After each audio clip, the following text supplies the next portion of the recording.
Hi sir, my name is BC Sagar and I'm the founder of Fin Research Labs. I found this company, I'm just 21, 2 years back. I observed in India, people don't know what is Bitcoin. Like rural people, they don't understand Bitcoin. People don't understand Bitcoin anyway. Still I'm don't. sorry to tell that. But I've created an application wherein I can impact 80 million Indians in the next 10 years. I'm going to teach them about crypto. And how to digital make cash. There you go. yeah, how to make crypto transactions, how to do exchanges, crypto exchanges, and this year we are in Shark Tank as well. Like we are participating there as well, and we are in the semi-finals. We are looking to raise some funds. Like this is the application. It's called as FinMan by Fin Research Labs. What we have done is we are a vernacular content application wherein we teach people about basic stocks, about crypto. In crypto, how people can get started, how they can start investing in Bitcoin. And what is your feedback on the application? We have all the kind of investments in this application like stocks. Like I try and get people away from calling it crypto. Because it's not really crypto, it's digital cash or digital commodity, etc. I know everyone and they're always using the term crypto, but it's really it's something different. So crypto was something that we had back in the 90s and early 90s, like eCash and other Shumian systems. Bitcoin's not encrypted.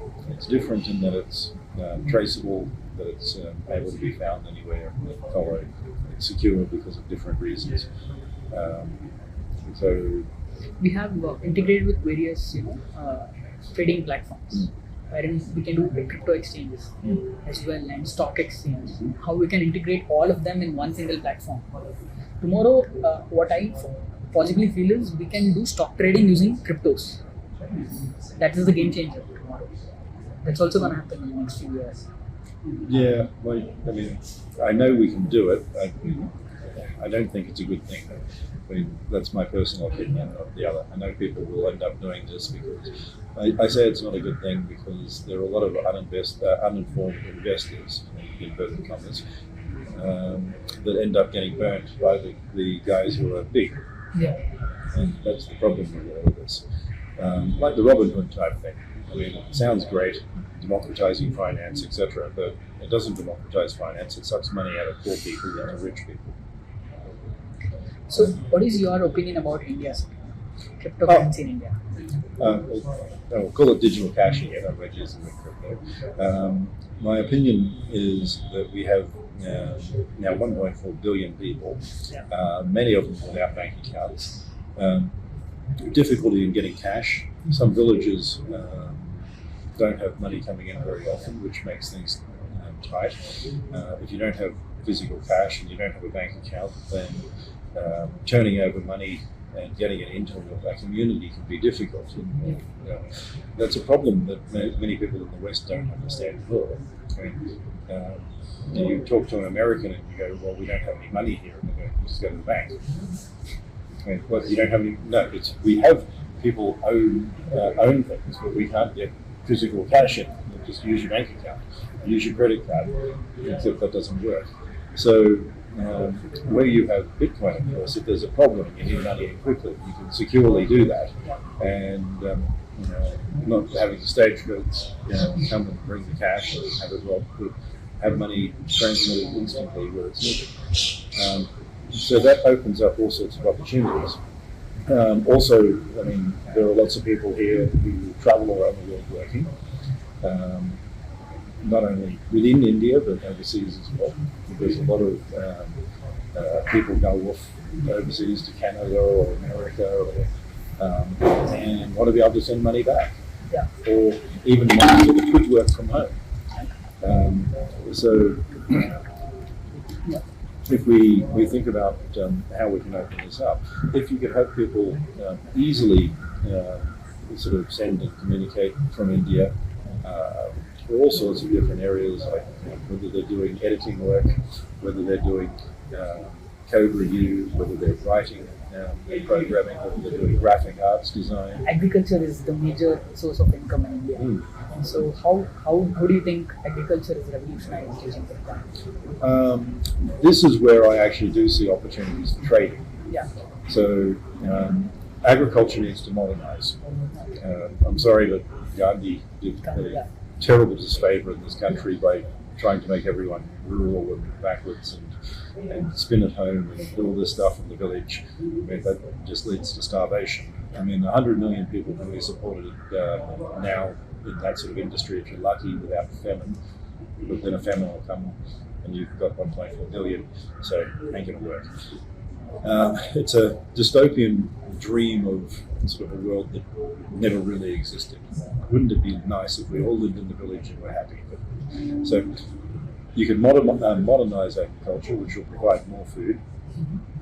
By doing that, you can also have farmers buy and sell grain and their product, get paid upfront. By creating derivatives, farmers can then have reputations.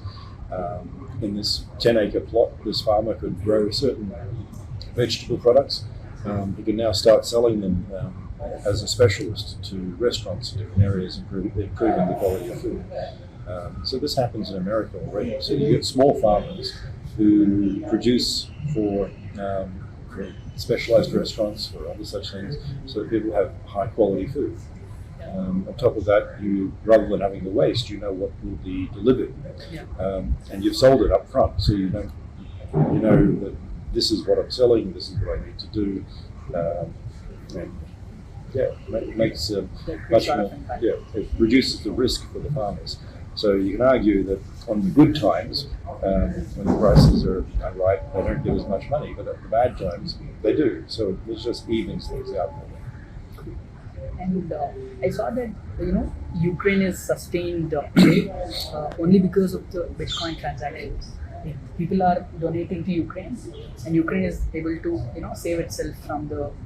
I know there's a lot of fake news about that sort of stuff. There's not enough movement in BTC. There's no evidence to support it. There's not enough BTC in the area to do that, and the costs are too high. So the number of transactions aren't even 1 in 100,000 of the actual monetary transactions in Ukraine. That's the whole of BTC. So if your assumption is there, it would be the whole of BTC is funding the Ukraine. That's still only going to be 100,000th of what they transact in a day. So it's a drop in the ocean.